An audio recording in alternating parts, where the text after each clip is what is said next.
everyone. This is Cris with Texas School, and we are on Texas School Off the Record. And today we're joined by a fellow photographer and friend and Texas School student, Allison Russell from Twisted Water Design in Mitchell, South Dakota. So, hi, Allison. Thanks for joining us today. Thank you. I'm glad to be here. Yeah, good to see you again and good to visit with you. So, we like to keep these talks kind of short and brief, so we're going to jump right into it. Kind of give the audience a little bit about you and your history and about the 15 years that you've been in business. It's kind of shocking. I feel like I'm the same age, but apparently I've gotten older through the years. I guess that's what it looks like. So I started out actually not as a photographer. I have a business business degree, and was in tech software. I worked for a software company for a long time, more than a decade, and decided I wanted to have my own business. I actually got into photography. I kind of had a hobby, photography passion, but I actually wanted to create a lifestyle because I have 3 kids. So I decided to start my own business so that I would have control over my schedule and earning potential. And so got into photography for that reason. So I backed into it, and it's been 15 years and shockingly successful. I would have never guessed that it would be as successful as it is. Cris, you probably could have seen the trajectory, the writing on the wall a long time ago, but I would have never guessed that it would be this successful and really self-sustaining. Repeat clients every year. So that's fantastic. It's great to hear. And you can always, we met in 2015 at Texas School. I was an instructor at that time. And if I'm doing the math back, that was not your first year in photography. You've been doing, I'm doing the math. No, right. but I was really bad before. So I started my business and I didn't know what I was doing. And I'm kind of shocking that people paid me then for the quality that I produced. It's definitely not what it is today. And actually bought the studio, hung out the shingle, as the old saying goes, and really wasn't qualified to be owning a photography business, in my opinion. But I'm a risk taker. And so I just went for it and then figured out what I needed to do to be successful, increase my quality. And so that's when I started going through the steps of what kind of training is out there, doing the research, went to imaging. That's when I heard about Texas School, was at the trade show at imaging. Don was there and he lured me into the booth like he does with everybody. He's got such a vivacious personality. It's like fate. I was meant to be in your class.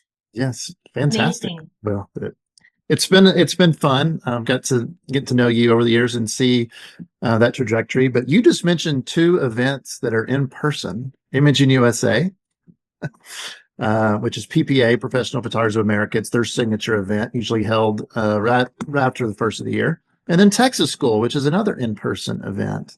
So, as a mom, I know at the time still doing a corporate job, still working that, and having the side hustle of your business and 3 kids.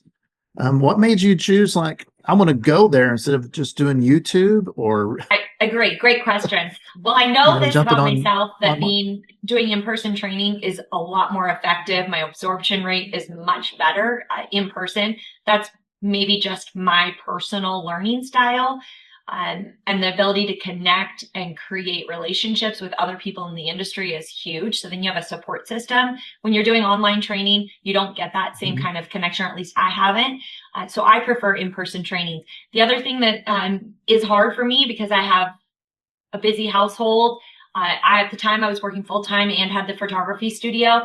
For me to carve out time for training in my home environment was nearly impossible, and the kind of concentration. So I would rather be in person, hit it really hard, be totally immersed, and then take those techniques or skills back to implement in my home environment. So being in person is huge for me.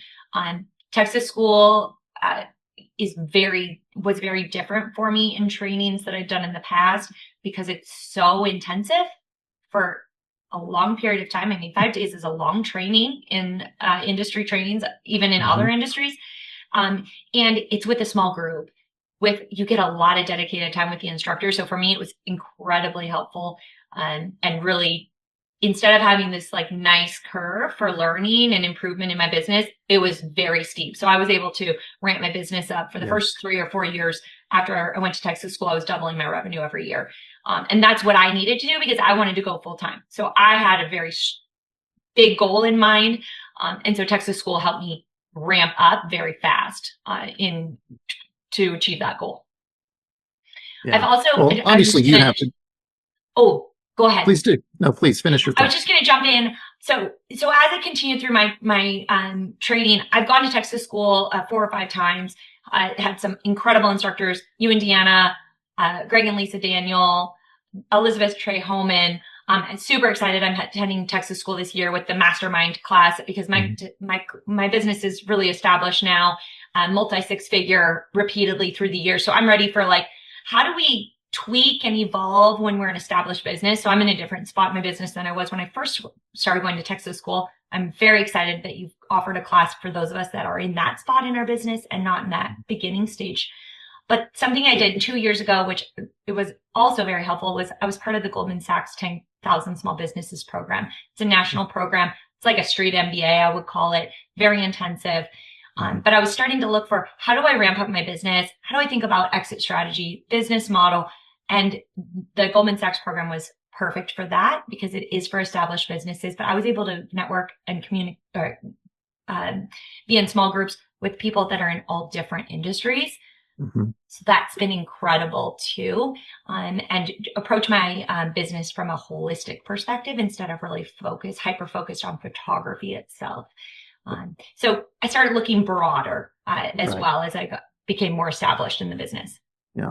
Well, it's obvious to anyone listening or watching this that you value that in-person education. And I think, you meant carving out time. I think when you have it on the calendar and you have to physically fly or drive to this place, it puts some urgency and it's like, well, I've got to do this. If you're trying to learn, behind the screen, it's like, well, I can do that tomorrow. And tomorrow turns into a year. Yes.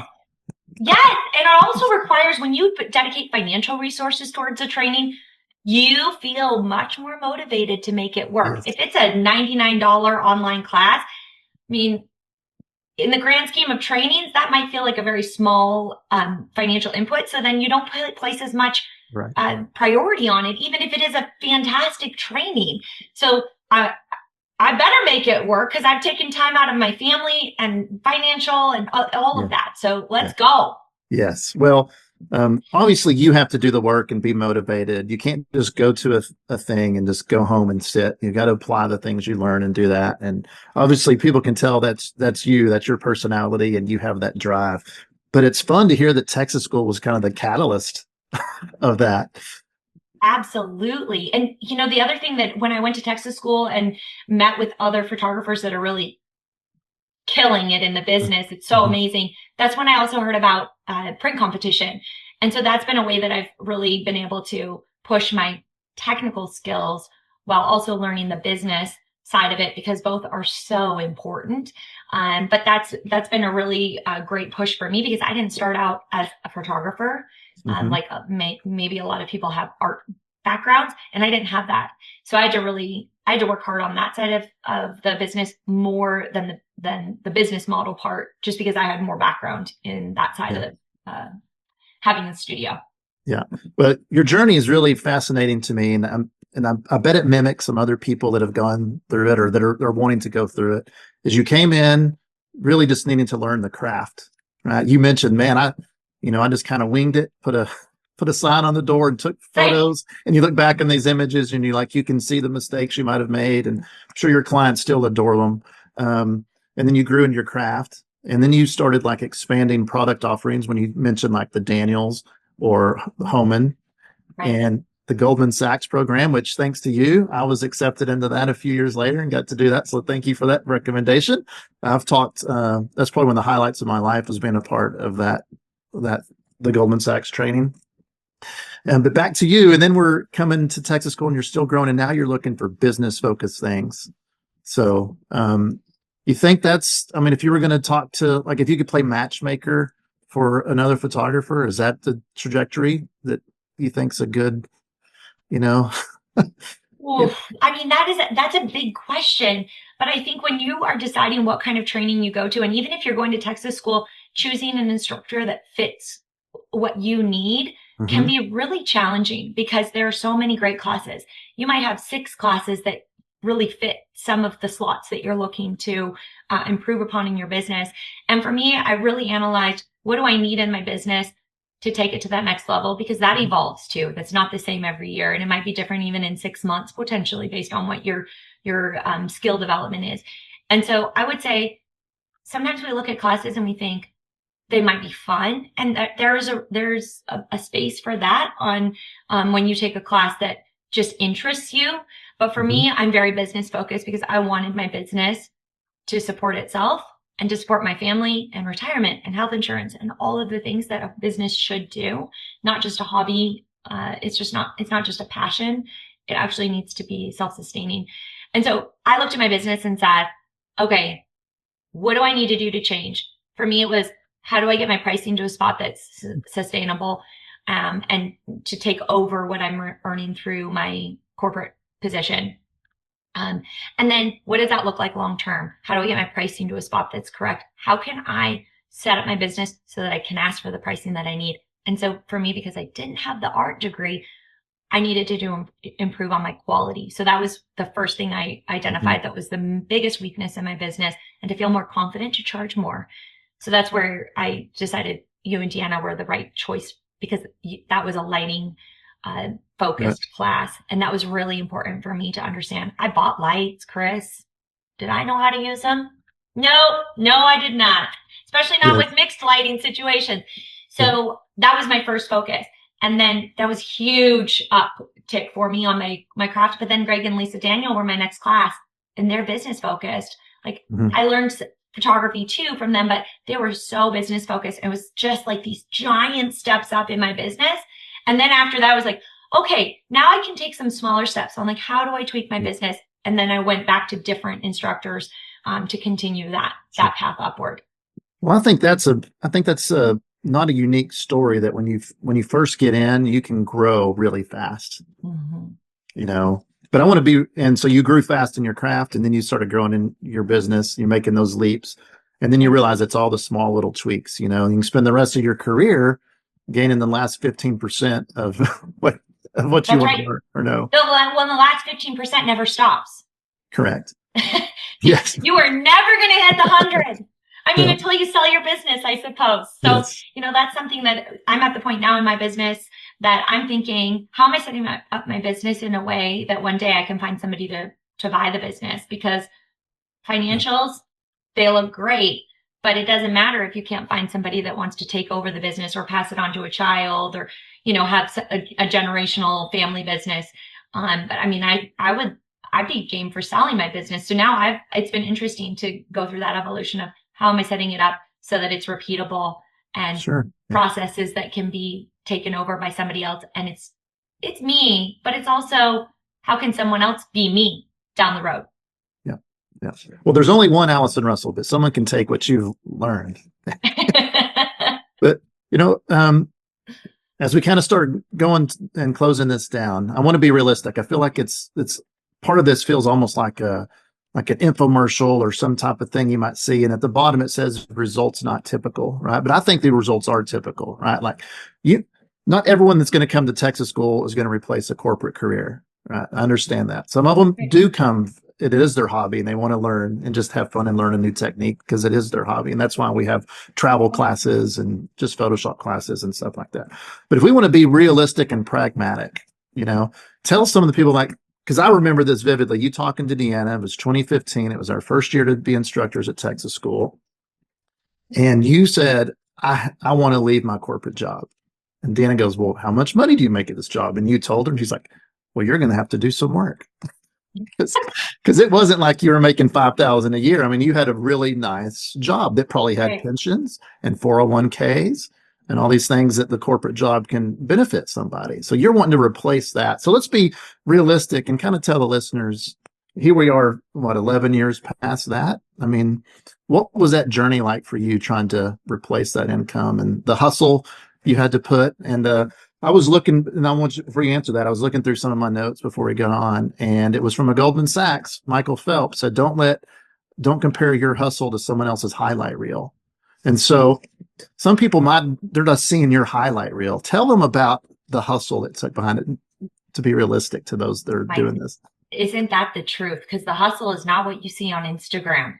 Or Mhm. even, you know, when people are out and about and visiting, they always are telling you the highlight reel. I hustled big time. And honestly, it was so much hustle that I hope I never have to do that again. It was really hard. A lot of sleepless nights. I was working full time, traveling about 30% of the year when I started this. And so fitting that in was really difficult. We bought the building that I'm in when I was 8 months pregnant with my third child. So I was tearing down walls and painting and up on scaffolding and rewiring. And we were doing hard work every evening. I would set the crock pot up in this torn out studio so that I could feed my kids while they were at the studio with me while we were doing this demo work. And then once it was live, I would work full time, and then I would come home, see the kids, feed them, put them to bed. And I would go back to the studio at 10 o'clock at night and work from like 10 p.m. to 2 a.m. And it was not sustainable. So I knew at some point that I was either going to have to switch over, or I was going to have to decide that my body is going to burn out. Like you can't do this forever. And I was younger. Thank God. I don't know that I would make this choice now. And my kids were, you know, they would come to the studio with me, and it was like typical, like hustle mentality. But at one point I did get enough business that I was able to provide some income replacement for my family. Because I was looking for a 6-figure income replacement, and that's big ask for a new business. I mean, you really just want them to break even. If you have a break even business in the first 5 years, that is success. The people that are expecting it to be just profitable right at the beginning, that's not realistic. So if you're willing to put that effort in the beginning, it pays off because you can build that client base. So I went part-time at my corporate job for a year or two. It's been a while now. I can hardly remember. And then eventually switched over to full-time. But I knew that I needed to be mid 6 figures at a very minimum to even do that transition period where I didn't make quite as much money, but it was on the right path. But now we're at a spot where it's very consistent and predictable income from year to year, even though, you know, of course, we always have some highs and lows. But And you're in Mitchell, South Dakota. That's a town of what, 2 million? Is that right? Nah, no, 15,000. This is rural South Dakota, Midwest. Yes. And I find that there's a lot of people that say, oh, I'm in this small town and people don't make much money. And our average income here is very moderate. I mean, it's maybe 40,000 or 50,000. And I have found wonderful clients that love their families, value portraits of their families, connection. That's what they want to see on their walls in their home. And they are regular folks. We're not talking big time, wealthy clients. I just found the people that value the same thing that I do and really love their families. And it feeds on itself when you get into that market. It's been wonderful. Yeah. Well, that's great. And I hope this is encouraging to people that, yes, it is hard work, but the hard work is worth it. But in Allison's case, all this started again at Texas school. And I'm coming back, baby. Let's go. It continues to go through Texas school. Again, this year, Texas school is April 26th through May 1. You can learn about all the classes we have. And Allison mentioned the Next Frame Mastermind class. If you're an established studio like Allison, there's just a few spots left in that class. I think less than I can count on my hand. So take advantage of that. It's going to be taught by Elizabeth Homan, Allison Tyler Jones, and David Hilton. And you'll get to meet Allison in person. That's right. If you see me at Texas school, feel free to stop me and say hi. I'd be happy to talk to anybody that would like to hear more about my story or discuss photography or business or snowboarding, hiking. All of that. Yes. Well, where can they learn more about you or see some of your imagery? Yep. My website is twistedwiredesign.com. Links for Instagram on there and Facebook as well. Email, phone. I'm open book. I'm happy to share anything about my business. This is not corporate secrets. Yeah. We can all get better and rise and be successful. Yeah. Well, what a great closing message. And Allison, thank you so much for spending time with me today. It was great going down memory lane and learning about your work and your life and how Texas school played a big part of that and some of the other in-person education. And so we know we'll see Allison at Texas School, and we hope to see you there, texasschool.org. Thanks again. Thank you.